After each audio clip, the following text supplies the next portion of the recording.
শীতের সময় নতুন আলু দিয়ে মাছ, মাংস বা সবজি যাই রান্না করা হয় তাই কিন্তু খেতে বেশ ভালোই লাগে। তো আজকে রান্না করলাম নতুন আলু দিয়ে মুরগির মাংস। চুলা জ্বালিয়ে নিয়ে কড়াই বসিয়ে তেল গরম করে তাতে পেঁয়াজ কুচি দিয়ে হালকা ভেজে নেওয়ার পরে 2টা তেজপাতা দিয়ে পেঁয়াজ আর তেজপাতা সবগুলো মিলে ভালোভাবে ভেজে নিলাম।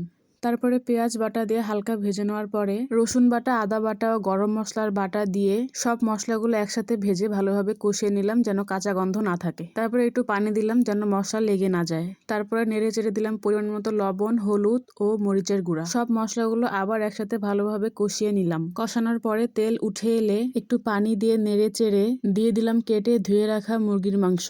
তারপরে মাংস মশলার সাথে ভালোভাবে কষিয়ে ভেজে নিলাম। ভাজা হয়ে গেলে আলুগুলো দিয়ে আর একটু ভেজে নেওয়ার পরে দিলাম পরিমাণ মতো গরম পানি সিদ্ধ হওয়ার জন্য। একটু নেড়ে ঢাকনা দিয়ে ঢেকে দিলাম। কিছু সময় মাংসটা সিদ্ধ করে রান্না করে নিলাম। তারপরে ঢাকনা তুলে নেড়ে চেড়ে দিলাম জিরার গুঁড়া ও গরম মশলার গুঁড়া। তারপরে আরেকটু নেড়ে চেড়ে দিলাম যেন মাংস নিচে লেগে না যায়। দেখেন কি সুন্দর একটা কালার এসেছে, মাশাআল্লাহ। আলুগুলো খুব ভালোভাবে সিদ্ধ হয়ে গেছে। এভাবে কার কার খেতে ভালো লাগে অবশ্যই কমেন্টে জানাবেন। আসসালামু আলাইকুম।